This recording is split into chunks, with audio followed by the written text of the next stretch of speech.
The following production is brought to you by Derek Lamont Enterprises, a subsidiary of LBM Entertainment, exclusively licensed for use on Patreon.com. Enjoy the show.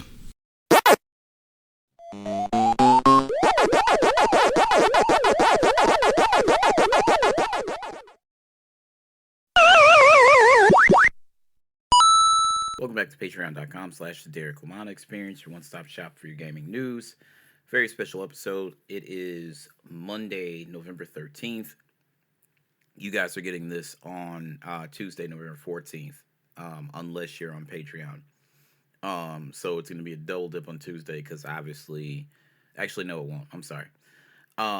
That's why I pushed the episode earlier for last week. So this is the Week in Gaming. The reason we're here early...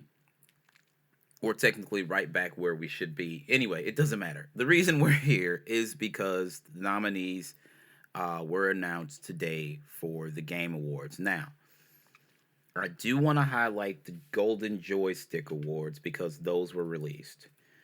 Let's see. So I'm going to run through some of that really quickly from Games Radar. Okay. Let's see. Best Storytelling, Baldur's Gate 3. Still Playing Award, No Man's Sky. Best Visual Design, Baldur's Gate 3. Studio of the Year, Larian Studios. Best Game Expansion, Cyberpunk 2077, Phantom Liberty. Best Indie Game, Sea of Stars. Best VR Game, Horizon Call of the Mountain. Best Multiplayer Game, Mortal Kombat 1. Best Audio, Final Fantasy 16. Best Game Trailer, Cyberpunk 2077, Phantom Liberty. Best Streaming Game, Valorant. Best Game Community, Baldur's Gate 3. Best Gaming Hardware, PSVR 2. Breakthrough Award, Cocoon/Geometric Interactive. Critics' Choice Award, Alan Wake 2. Best Lead Performer, Ben Starr, for his performance in Final Fantasy 16. I think he's Clive. I'm pretty certain he is. Best Supporting Performer, Neil Newborn Asterion, Baldur's Gate 3. Nintendo Game of the Year, The Legend of Zelda Tears of the Kingdom. PC Game of the Year, Baldur's Gate 3. Xbox Game of the Year, Starfield. PlayStation Game of the Year, Resident Evil 4. Most Wanted Game, Final Fantasy VII Rebirth. And Ultimate Game of the Year, Baldur's Gate 3. Now, I know a lot of you are probably like, Resident Evil 4 for PlayStation? The reason is,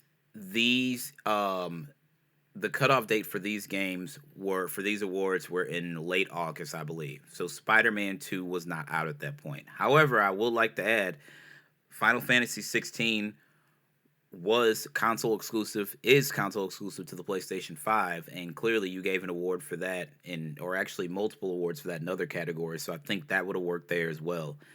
I don't know, but that's the Golden Joystick Awards. So, Jeff Keighley's show, the Game Awards, is, I guess it's the gaming version of the Oscars or the gaming version of the Grammys. This is the one a lot of people pay attention to. That doesn't mean the Golden Joysticks don't matter and BAFTA and none of that stuff, or IGN's Game of the Year or Kinda Funny's Game of the Year, whatever. But this is the one where all the focus is. It's gaming's biggest night. You are sure to see game reveals and trailers and stuff like that, or even console reveals like the Xbox Series X. So these nominees were announced at 11 a.m. I think it was noon Eastern, so it's 11 a.m. Central Standard Time. I'm going to go through them. In years past, I've told you what game I'm going to vote for. I don't think I'm going to do that this year. I spent the past hour and a half at my desk at work in a Twitter space listening to people talk about this, scrolling Twitter, seeing what games were snubbed. I want to say this before I get into this. Hogwarts Legacy is an amazing game. Amazing game. The fact that it did not garner one single nomination in any category is a travesty. We know exactly why. And it's not because the game is bad. It's not because the design is bad. That is a phenomenal game. If you go down the Twitter timeline or X, whatever you want to call it, it seems to be a consensus among gaming fans that the Hogwarts Legacy was 100% robbed. And it's because of the controversy surrounding J.K. Rowling, who is the author and the creator of the Wizarding World and the Harry Potter universe. She had been silent for a while. And then someone on Twitter asked her, why don't you just admit that trans women are women? And she quote tweeted and said, no. This is, I think, like a week or two, 3 weeks ago, maybe. So in that time period, when we're gearing up for these nominations and stuff like that, she doubles down on her stance. She had nothing to do with Hogwarts Legacy. She didn't write the game. She's obviously not a game developer. But because the Wizarding World is her IP, the game suffers, the developer suffers, the writers suffer. To everybody who worked on Hogwarts Legacy, whether it's pre-production, production, post-production, art, writing, the voice cast, whatever, I want to give you guys your flowers and your just due because the game is fucking phenomenal. It sucks that you guys have to endure this. One of the devs tweeted earlier that, this is absolutely bogus. Everybody feels this way. It's not you. The fans are saying the same thing. Some people are like, well, the game's not good. And everybody else is like, no, you're bugging. Because if we scroll and we see the amount of people saying they got robbed versus one person, well, maybe the game just wasn't good. You're the outlier here, buddy.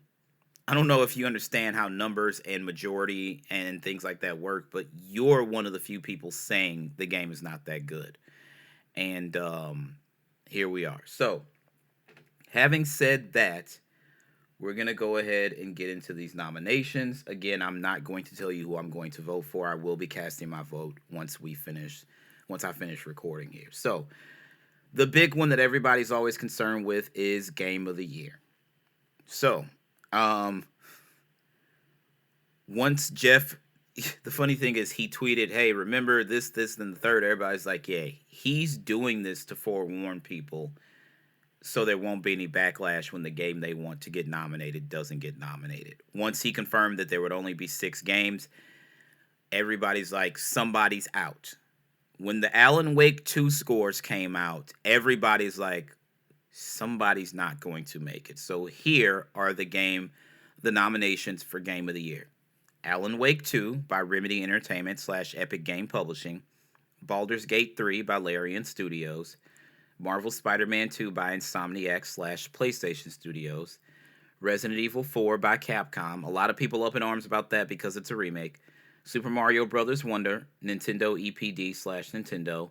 The Legend of Zelda Tears of the Kingdom, Nintendo EPD / Nintendo. I knew those two would be there. I had a hunch that Spider-Man 2 would be there as well as Baldur's Gate. Alan Wake, I didn't know because it just got to us and not a lot of people had a lot of time to sit with it. And Resident Evil 4, I didn't know because it was a remake. But I had Nintendo getting 2 of the 6 slots. And I had Spider-Man 2 getting 1. And Baldur's Gate getting the others. So I had 4 out of the 5. If Alan Wake doesn't come out and do what it does, I think that other spot would have went to Starfield. I cannot be 100% certain, but a lot of people thought Starfield would get it just based on the hype and the sales numbers and what it meant for Xbox. As far as I know, they only got 1 nomination. I've seen the list earlier. So that's Game of the Year. Next category is Best Game Direction. In this category, there's only 5. Alan Wake 2, Baldur's Gate 3, Marvel Spider-Man 2, Super Mario Bros. Wonder, and The Legend of Zelda Tears of the Kingdom. Let's see. Best Narrative, Alan Wake 2, Baldur's Gate 3, Cyberpunk 2077 Phantom Liberty, Final Fantasy 16, and Marvel Spider-Man 2. Best Art Direction, Alan Wake 2, Hi-Fi Rush, Lies of P, Super Mario Bros. Wonder, The Legend of Zelda Tears of the Kingdom. Best Score in Music, Alan Wake 2, Baldur's Gate 3, Final Fantasy 16, Hi-Fi Rush, The Legend of Zelda Tears of the Kingdom. Again, this was a very stacked year from beginning to end. So a lot of our favorite games, they may not win anything. To be nominated in a year like this should be viewed as an accomplishment because this was an amazing year for gaming. Best audio design: Alan Wake 2, Dead Space, Hi Fi Rush, Marvel Spider Man 2, and Resident Evil 4. Best performance awarded to an individual for voiceover, acting, motion, and/or performance capture: Ben Starr, Final Fantasy 16, Cameron Monaghan, Star Wars Jedi Survivor, Idris Elba, Cyberpunk 2077 Phantom Liberty, Melanie Liebert, Alan Wake 2, Neil Newborn, Baldur's Gate 3, Yuri Lowenthal, Marvel Spider-Man 2. Very good category. Very tough one. Innovation and accessibility, recognizing software and our hardware that is pushing the medium forward by adding features, technology, and content to help games be played and enjoyed by an even wider audience. I didn't go into the description on everything. I'm just saying. Diablo 4, Blizzard Entertainment. Forza Motorsport, Turn 10, Xbox Game Studios. Hi-Fi Rush, Tango Gameworks, Bethesda Softworks. Marvel Spider-Man 2, Insomniac Games, SIE. Mortal Kombat 1, NetherRealm Studios, WB Games, and Street Fighter 6, Capcom. So that's innovation and accessibility. Games for Impact, A Space for the Unbound, Chance of Sonar, Goodbye Volcano High, Chia, Terra Nil, and Venba. I have not played any of these games. I'm not gonna lie to you. Yeah. Best ongoing game awarded to a game for outstanding development of ongoing content that evolves the player experience over time: Apex Legends, Cyberpunk 2077, Final Fantasy 14, Fortnite, and Genshin Impact. 14 is very interesting. Final Fantasy 14 is very interesting. Oh, wait, that's the online one, so that makes sense. Best community support, recognizing a game for outstanding community support, transparency, and responsiveness, inclusive of social media activity and game updates and patches. This is sponsored by Discord, which makes a lot of sense.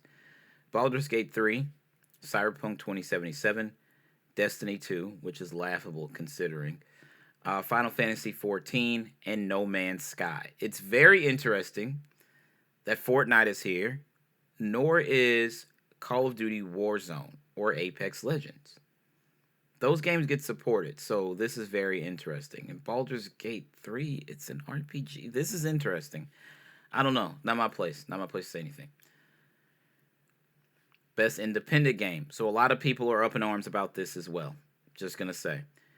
For outstanding creative and technical achievement in a game made outside the traditional publisher system: Cocoon, Dave the Driver, which I'm hearing people say is not an indie game, Dredge, Sea of Stars, and Viewfinder. Again, I've not played any of these games. I'm not gonna be like, I'm not gonna say indie suck. There are some indie games that I love. I just haven't played any of these. I'm just being honest. Best debut indie game. For the best debut game created by a new independent studio: Cocoon by Geometric Interactive and Annapurna Interactive, Dredge, Black Salt Games, Team 17, Pizza Tower, Tour de Pizza, Vinba, Versailles Games, Viewfinder, Sad Owl Studios, Thunderful Publishing. So congrats to all of them for their debuts. Best mobile game: Final Fantasy VII Ever Crisis, Applebot Square Enix, Hello Kitty Island Adventure, Sunblink Entertainment, Honkai Star Rail, Hoyoverse, Monster Hunter Now, Niantic, Capcom, Terra Nil, Free Lives / Netflix. So those are your best mobile game noms. Best VR / AR. For the best game experience, playable in virtual or augmented reality, irrespective of platform: Gran Turismo 7, Polyphony Digital, SIE, Horizon Call of the Mountain, Guerrilla Games, Fire Sprite, SIE, Humanity, the LTD Enhanced Games, Resident Evil Village VR Mode, Capcom, Synapse, In Dreams. So congrats to them. Best action game. For the best game and action genre focused primarily on combat: Armored Core 6, Fires of Rubicon, From Software, Bandai Namco, Dead Island 2, Dam Buster Studios, Deep Silver, Ghost Runner 2, One More Level, 505 Games, and I believe 505 published Control, if I'm not mistaken. Hi-Fi Rush, Tango Gameworks, Bethesda Softworks, Remnant 2, Gunfire Games, Gearbox Publishing. Congrats to all of them. Best action adventure. Best action adventure for the best action adventure game combining combat with traversal and puzzle solving. Alan Wake 2, Remedy Entertainment, Epic Games Publishing. Marvel Spider-Man 2, Insomniac Games, SIE. Resident Evil 4, Capcom. Star Wars Jedi Survivor, Respawn Entertainment, EA. And The Legend of Zelda Tears of the Kingdom, Nintendo, EPD, Nintendo. Congrats to all nominated. Best RPG for the best game design with rich player character, customization, and progression, including a massively multiplayer experiences. Baldur's Gate 3, Larian. Final Fantasy 16, Square Enix. Lies of P, Round 8 Studio, NeoWiz Games. Sea of Stars, Sabotage Studio. Starfield, Bethesda Game Studios, Bethesda Softworks. This is Starfield's only nomination for the show. I'm just letting you guys know that right now. This is their only nomination.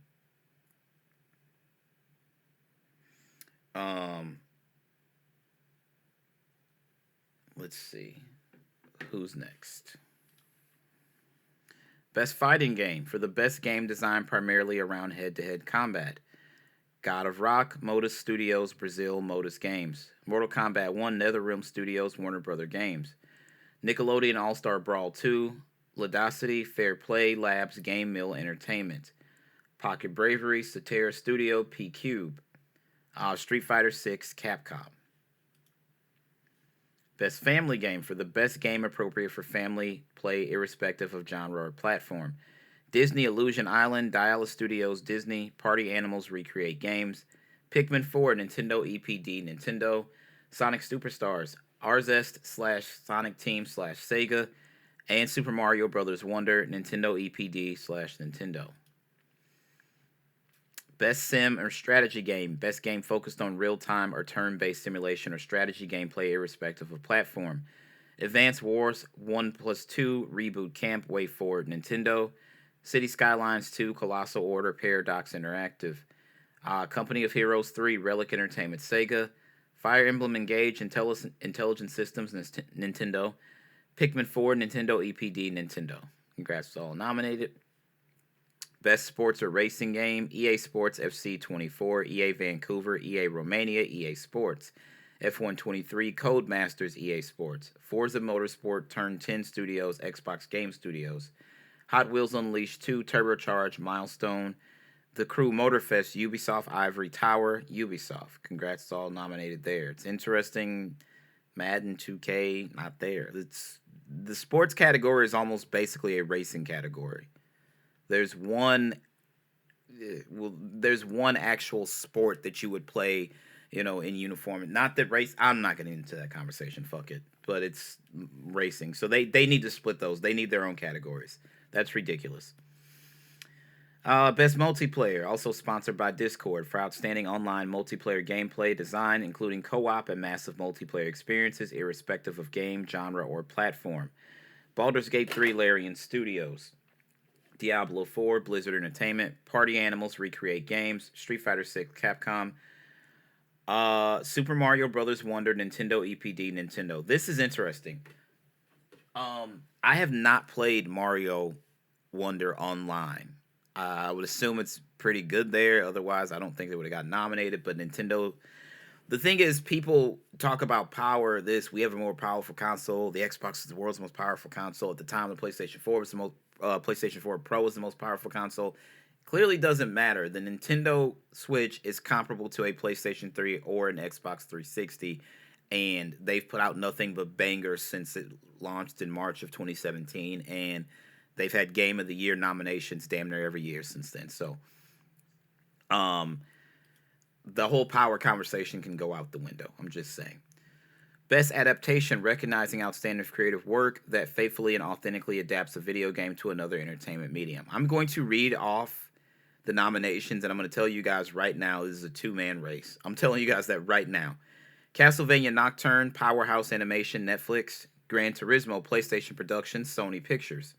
The Last of Us, PlayStation Productions, HBO. The Super Mario Bros. Movie, Illumination, Nintendo Universal Pictures. Twisted Metal, PlayStation Productions, Peacock. Sony got 3 nominations. Only one matters. This is coming down to, and I don't care if you guys like it or not, it is The Last of Us versus Super Mario Movie. The other ones don't have a chance. Well, let's not even lie to we. Do not lie to yourself. This is The Last of Us versus the Super Mario Brothers movie. The others do not have a chance. If any of the other three won, we would all be very surprised. Just saying. Most anticipated game, recognizing an announced game that has demonstrably illustrated potential to push the gaming medium forward. Final Fantasy VII Rebirth, Square Enix, Hades 2, Supergiant Games, Like a Dragon, Infinite Wealth, Ryu Gataku Studio, Sega, Star Wars Outlaws, Massive Entertainment, Ubisoft, and Tekken 8, Bandai Namco Arica. This is a tough category. Congrats to everybody nominated, because there's a few games on this list I'm really ready to play. Content Creator of the Year for a streamer or content creator who has made an important and positive impact on the community in 2023. Derek Lamont Jackson. No, I'm not nominated. I'm kidding. They don't care about me. Iron Mouse. People Make Games. Quackity. Spreen. Cypher. I'm going to say this for the second year in a row. Kai Cenat literally has millions watch his streams. He's had NBA All-Stars, Kyrie Irving, Recording Stars, Offset, and multiple people a part of his streams. How they keep ignoring Kai Cenat is beyond me.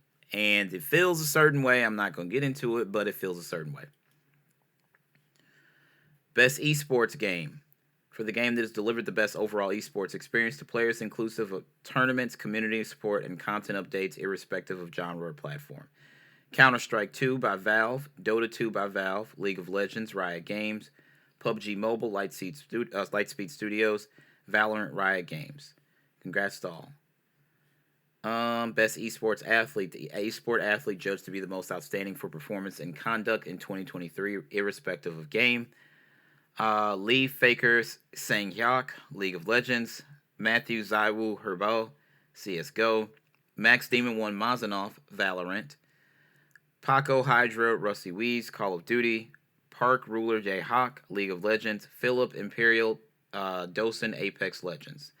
I'm not a big esports person, but congrats to all of them.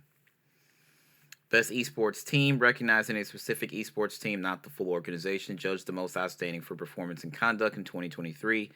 Evil Geniuses, Valorant Team, Fnatic, Valorant Team, Gaming Gladiators, Dota 2, JD Gaming, League of Legends, Team Vitality, Counter-Strike. Congrats to all involved and all nominated. Best esports coach, the esports coach judged to be the most outstanding for performance and conduct in 2023. Christine Potter Chai, Evil Geniuses, Valorant. Danny Zonic Sorensen, Team Falcons, Counter-Strike. Jordan Gumba Graham, Florida Mayhem, Overwatch. Remy, I do not know, Quantum, Team Vitality, Counter-Strike. Yoon Ham Sung Young, JD Gaming, League of Legends. Again, congrats to all nominated. And Best Esports Event, recognizing an event across single or multiple days that delivered a best-of-class experience for participants in the broadcast audience. 2023 League of Legends World Championship, Blast.tv Paris Major 2023, EVO 2023, the International Dota 2 Championships 2023, and Valorant Champions 2023. Congrats to all of them. And it looks like that's it. That's all the categories. So that's what we have. Again, I'm not going to tell you guys who I'm voting for. I'm going to go ahead and put this to bed, and I'm going to get my voting on, and we will see you guys for the Game Awards in December. Going to end this like I end every other episode of the podcast. Believe in yourself first and foremost, because if you don't believe in yourself, then, of course, nobody will believe in you. As always, my name is Derek Lamont Jackson, and that is my time. You guys have a great night. Peace.